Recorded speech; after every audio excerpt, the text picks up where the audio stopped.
So my name is Tina Berry. I teach art and geography in Tulsa Public Schools for 7th and 8th grade. This is my unit, Smart Math, Paper Polyominoes, and Ceramic Tetradic Cuboids. I told that to somebody the other day and they were like, what? And I kind of explained it briefly to them. They were like, I want to take that art class. I said, thank you, that's awesome.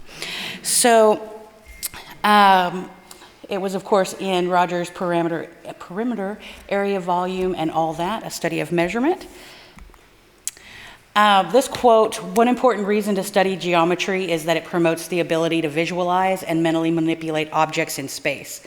This is a necessary skill for many professions. It was from a textbook by Sylvia Beckman.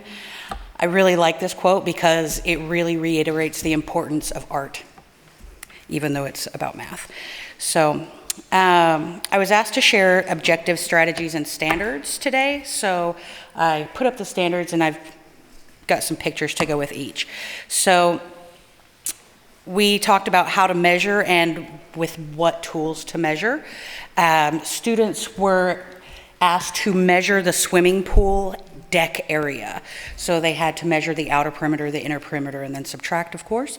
And they were given yardsticks and measuring tapes. Most of them had never touched a measuring tape before, so that was kind of interesting to, they were fighting over who got to zip it back. And so that was always fun. They decided they actually liked using the yardsticks better because they could run around each other measuring. They really liked that as well. But they did use the tape measures as well. They also measured their desks with rulers and yardsticks. And then we went outside and measured our field to get the idea of how much it would take to build a track around our field. And we used one of the walking measuring tapes for that. My slides are a little off, I apologize. Understand and apply the knowledge of measurement of perimeter, area, and volume, and the nature of names and units associated with them. It was really important for them to understand and apply those measurement skills because they do things in math, but they don't generally transfer them over to any practical skill. And so that's what I really wanted them to understand, was that people every day measure things. It's not something you only do in math. And here they were actually drawing up their cuboids, and they were creating their cubes and drawing on them, and they all decorated them differently. Using measurement to produce figures on a 2D surface, and then folding them up to create the 3D piece, which was the cubes there, and then using them as a model for a clay tetradic cuboid. They had to work in groups of 4 and see how many different tetradic cuboids they could create, and try to draw them on paper in 3D, which was also a really big challenge for them. And then they had to measure out on grid paper their pieces for their clay. They had to match the measurements of the cuboids that they had already created. So they had to know how big their cuboids were and then measure out the grid paper to cut out their clay pieces. And the idea is when you set up your cubes and you have your clay piece done, they'll be the same size. So then they were creating their clay pieces, and I was really impressed with how many students went for the harder pieces, the more complicated pieces.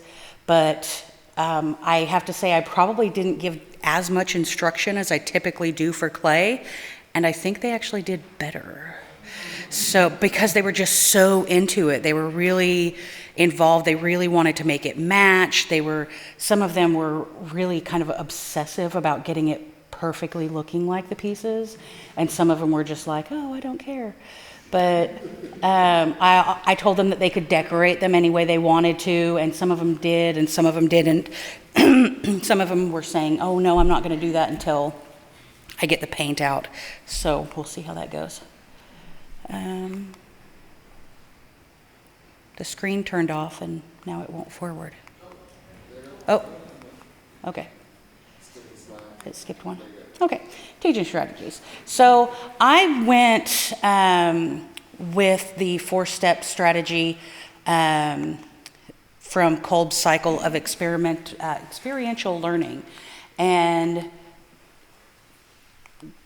here, this 4 steps, basically it's the do, the hands-on, observation and reflection, forming abstract concepts, and then testing in situations, that active experimenting.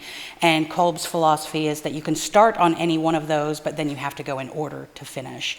And we actually kind of did rotations of that with each step that we did in our process.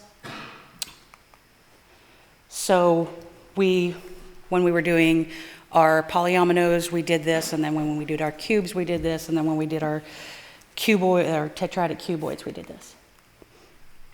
Our standards for art, we did the create and connect.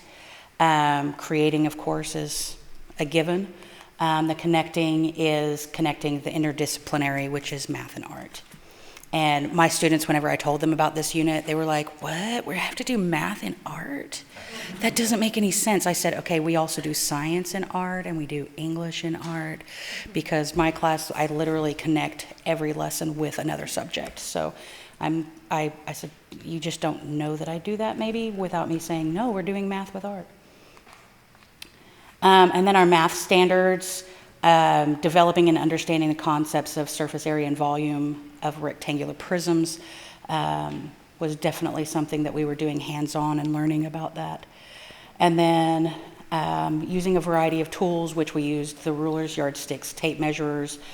And I said last night, I thought it was really funny because one of my students commented, oh, that's how you use a ruler? Bless your little 8th grade heart. But they really did get a sense of how to use their math skills, and I think they got a sense of accomplishment as well, because they're actually not only learning about math, but they're coming out with a final product of the math that they really want to take. Can we take these home? You take all your art home, of course. And so it was pretty exciting for them to actually get to incorporate it, even though they didn't want to at first. And then using the cubes, these are Soma cubes, and I actually bought the puzzle, and they passed it around, and everybody was trying to solve the puzzle. And they asked, I had one student who asked if she could make all the pieces so she could have a giant Soma cube. And I was like, get at it, girl. Finish it off. So she's actually already made 2 of the pieces and wants to complete the rest. So I thought that was pretty awesome. I thought I had another picture of, guess not. But the pieces have just come out absolutely amazing, and I'm impressed with me because the lesson was pretty awesome, and I'm impressed with the students because they've really pushed themselves to do more with the project. So that's all.